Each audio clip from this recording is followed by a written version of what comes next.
MKBHD has almost 20 million subscribers, billions of views here on YouTube. He's been on the platform for years, and he is probably one of the most notorious, if not the most notorious tech YouTuber on the planet. I want to talk today about how MKBHD taught me how to run a business. Yo, what's going on, guys? It's Gray here. Welcome back to another video. And in today's video, we're going to be talking about MKBHD, and specifically, a lot of things in the news recently are about his product Panels. If you don't know what Panels is, if you haven't seen a lot of this, I'm going to leave a lot of links below to a lot of the stuff going on.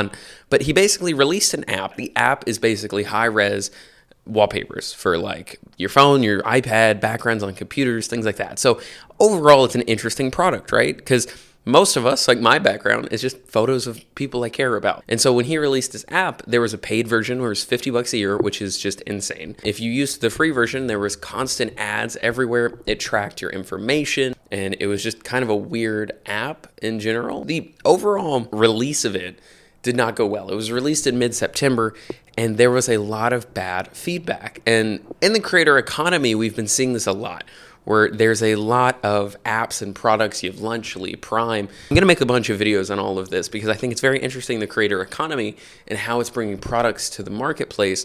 That's a different video. So in today's video, I want to talk about MKBHD. So point one is emphasizing user experience. All the criticism that MKBH got for his, use of the app and the things that he created, he went in and he released a video a couple days ago saying, like, look, we listened to your criticism. And I think that in a world where, that you have the good YouTubers and the bad YouTubers when it comes to releasing products and services and things like that, when you have the Logan Pauls of the world who release money grab products, but you also have the MKBHDs of the world who release a product, it's not perfect, and they get it wrong, and the customer complains. The best thing that I've seen MKBH do, which I think we can all apply this to our business, he listened to the feedback. He said, look, the ads bother you, the tracking data bothers you, the price point bothers you. And so that is one fantastic thing that I've loved watching these past few days, is the fact that he went in, he changed the permissions, he explained why he did it, he apologized multiple times through the video,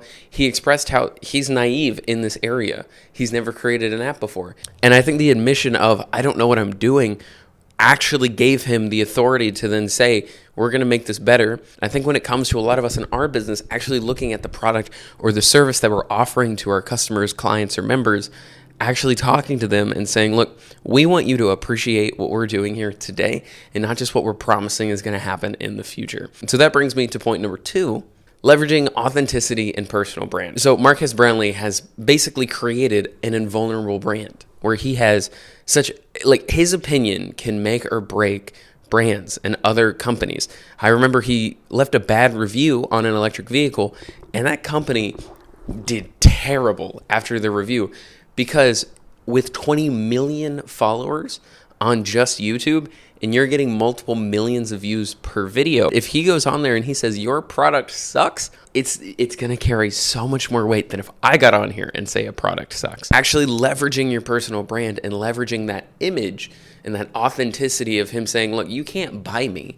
You can't pay me to say that your product is fantastic, because if it's not fantastic, I'm going to say that. That has built such a trust with his audience now, where everyone's looking around going, if MKBHD says it's terrible, and I'm not going to buy it if it's terrible. And so in our business, at least, how are you using your personal brand and your image to your advantage? I'm not going to go out and I'm not going to support a product that I don't believe in. Actually being able to say, this is terrible, I'm not going to do this, really does build trust, because you're building an authentic brand with your clients, your members, your viewers, whatever you have. And so then that brings me to point number three, adapting and innovating. So if you've seen MKBHD's content over the years, you've definitely watched as he's gotten better and better and better every single episode. And he's definitely improved both in the quality of the thumbnails, of the products, of the B-roll, of the shot itself. It's gotten sharper, the audio's gotten better, and above all, his critiques of products have gotten better.